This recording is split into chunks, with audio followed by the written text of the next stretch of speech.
Okay, so we're gonna do a sequin trim scatter brush. I'm gonna use the ellipse tool, make sure I'm on the right layer. I'm gonna hold shift as I click and drag out to create a perfect circle. And from there, with it still selected, I'm gonna scale down to, I'm going to do 25, and I'm going to make a copy. So now I have my center of my sequin. Next, I want to draw the string that's going to be holding my sequin trim together. So I'm going to do something like that. And we're going to use our good old outline stroke that we've used before. I'm going to make sure there's round end caps, and I'm going to adjust this to be positioned at exactly where I want it before I do my outline stroke. Something like that. Then I'm going to select the line, object, path, outline stroke. You could switch these guys around and adjust the line weight. I'm going to give this a white fill. I'm going to give the center circle maybe a dark gray fill for a little bit of depth. Okay, so there we go. So we've drawn our sequin. I'm going to select it, maybe a group first. And we'll do a new brush. And this is a scatter brush. So click OK. I'm just going to click OK for now because we're going to adjust the options so we can see what's going on. Is this the one I just made? Oh, I want to give this a white fill, so hold on. Oops, oops. So that should be white. So I'm going to do that all again. New brush, scatter, okay, click OK.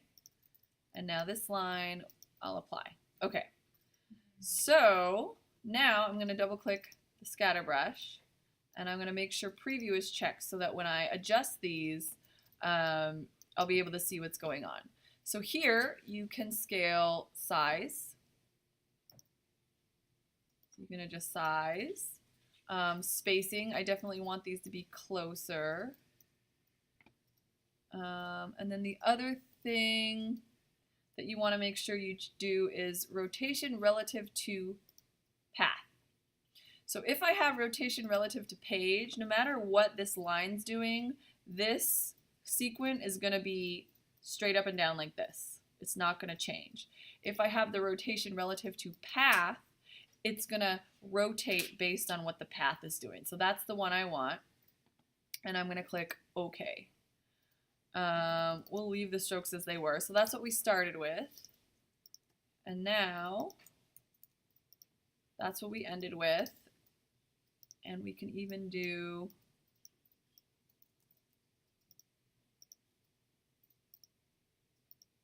that. And so as I was saying, see how this sequin is rotating as the path rotates.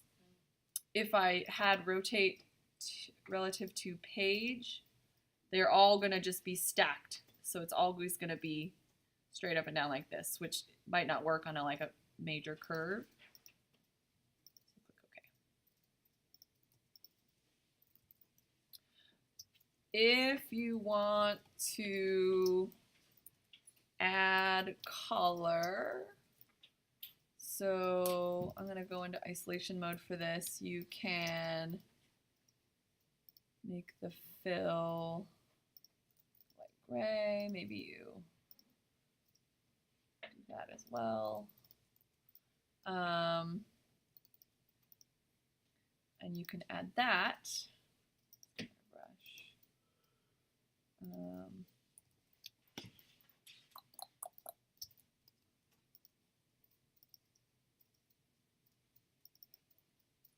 And again, we'll adjust the size and the spacing.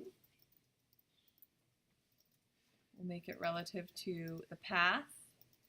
And then I'll do, I think, just tints.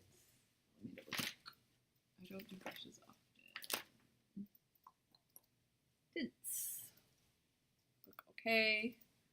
Apply to strokes. Now, when you change the color of the stroke, the sequin will change as well. Okay.